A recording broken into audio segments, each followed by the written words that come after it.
வாழ்க வையகம், வாழ்க வையகம், வாழ்க வளமுடன். வாழ்க வையகம், வாழ்க வையகம், வாழ்க வளமுடன். குரு வாழ்க, குருவே துணை. இன்றைய சிந்தனையாக குணநலப் பேரின் அவசியம் அப்படிங்கிற தலைப்பில் நம்ம சிறிது நேரம் சிந்திப்போம். இப்போ நம்ம எடுத்த உடனே மனித பிறவி எடுக்கலை அப்படிங்கிறத எல்லா மகான்களுமே வலியுறுத்தி சொல்கிறாங்க. இந்த பிறவியை நம்ம எடுக்கிறதுக்கு முன்னாடி பல பிறவிகளை நம்ம கடந்து தான் இந்த மனித பிறவி அப்படிங்கிறது நமக்கு கிடைச்சிருக்கு. அப்போ அந்த உயிரின் பதிவாக பல பிறவிகளில் நாம் விலங்கினத்தில் பயணிக்கிறப்ப அந்த பிறவியில் ஏற்பட்ட அந்த எண்ணங்கள், குணங்கள் நம்ம உயிரில் பதிவாகி நமக்கு அந்த விலங்கின பதிவாக நம்மை வழிநடத்துகின்றனங்கிறது நம்ம அகத்தாய்வு பயிற்சியெல்லாம் நம்ம நல்லா தெரிஞ்சிருக்கோம். அப்படி அந்த விலங்கின பதிவுகளை நம்ம நீக்கிக்கிற வழிகளை தான் மகான்கள் நமக்கு சொல்லியிருக்கிறாங்க. ஏன் அந்த விலங்கின பதிவுகளை நீக்கிக்கணும், ஏன் குணநல பேறு பெறணும் அப்படிங்கிறத நம்ம இன்னைக்கு சிந்திச்சோம்னா, நமக்கு இறைவன் கொடுக்குற எல்லா துன்பங்களுக்கும் காரணம் அந்த குணநல பேறு பெறாதது தான். நம்ம எப்படி இறைநிலை தூய்மையாக இருக்கோ, நாம் தூய்மையாகிற வரைக்கும் அது விடாது. ஏன்னா தாய் தன்னுடைய குழந்தைய தேடி தன்னோட சேர்த்துக்கிற வரைக்கும் நிச்சயமாக அவளுக்கு மன அமைதி கிட்டாது. அதுபோல் அந்த சிற்றறிவுடைய தாய்க்கே அவ்வளோ ஒரு அன்பு இருக்கிறப்ப, நம்மளுடைய தாய் அப்படி எனப்படும் அந்த பேரறிவு என்ன செய்யுதுன்னு கேட்டிங்கன்னா, தன்னுடைய குழந்தையாகிய இந்த உயிர்களை தூய்மைப்படுத்தி தன்னோடு இணைத்து கொள்ள நிகழ்வுகள் தான் நமக்கு அளிக்கப்படும் துன்பங்கள். அப்போ நம்மக்கிட்ட இருக்கிற அந்த பேராசை, சினம், கடும் பற்று, உயர்வு தாழ்வு மனப்பான்மை, முறையற்ற பால் கவர்ச்சி, வஞ்சம், அது போன்ற அந்த தீய குணங்களும் அதனுடைய குழந்தைகளும் நம்மளை நிச்சயமாக பல துன்பங்களுக்கு ஆளாக்கி நம்மளை தீய செயல்கள் புரிய நம்மளை தூண்டிடும். அப்போ நம்ம குணநல பேறு பெற்றால் மட்டும்தான் நம்ம என்ன செய்ய முடியும், நம்ம மன அமைதியும் துன்பம் இல்லாமலும் வாழ முடியும்.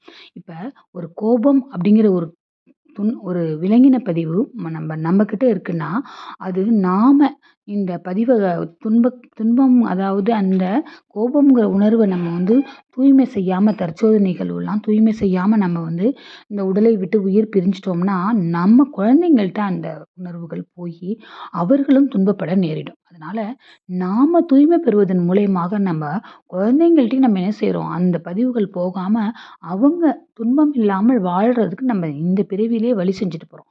அதனால் நம்ம எப்பயுமே தவத்துக்கு கொடுக்குற ஒரு முக்கியத்துவம் தற்சோதனைக்கு கொடுக்கல அப்படிங்கிறது தான் உண்மை. அதனால் நாம் தினமும் நம்மளை ஆராய்ந்து, மகரிஷி சொன்ன மாதிரி சிறிது நேரம் அமர்ந்து என்னென்ன எண்ணங்கள் ஏற்பட்டுச்சு, அந்த எண்ணங்களுக்கு நம்ம எப்படி நம்ம செயல்படுத்தோம், நம்ம எப்படி நம்மளுடைய செயல்கள் இருந்தன அப்படிங்கிற மாதிரி உங்களுடைய செயல்களையும் எண்ணத்தையும் சொல்லையும் ஆராய்ச்சி பண்ணி பார்த்தீங்கன்னா உங்களுக்குள்ள ஒரு திருத்தம் வரும். அந்த திருத்தம் தான் உங்களுக்கு குணநல பேறு பெறுவதற்கு உதவியாக இருக்கும். நாம குணநல பேறு பெறாம எந்த மாற்றங்களுமே நடக்காது. நம்ம எப்படி ஒரு பாத்திரத்துல அழுக்கு இருந்தா அதை நம்ம தேய்ச்சி கழுவுறப்ப அது தூய்மையடையுதோ, அது போல உங்க உயிரில் உள்ள கலங்கங்களை நீக்கிறதுக்கு தான் இறைவன் எல்லா துன்பங்களையும் கொடுத்து உங்களை என்ன செய்யறான், பக்குவப்படுத்தி தன்னோடு இணைத்துக் கொள்வதற்குரிய வழிகளை நம்மளுடைய வாழ்க்கையில் நடத்திக்கிட்டு இருக்கான். அப்படிங்கிற ஒரு ஆன்மீக புரிதலோட நாம என்ன செய்யணும்னு கேட்டிங்கன்னா, இந்த பதிவுகளை கழிக்கிறதுக்குரிய வழிகளை நாமே தற்சோதனை நிகழ்வை நிகழ்த்தி நம்ம தூய்மை செஞ்சிட்டோம்னா நமக்கு துன்பங்கள் வராது அப்படிங்கிறது தான் மகான்களுடைய கருத்து.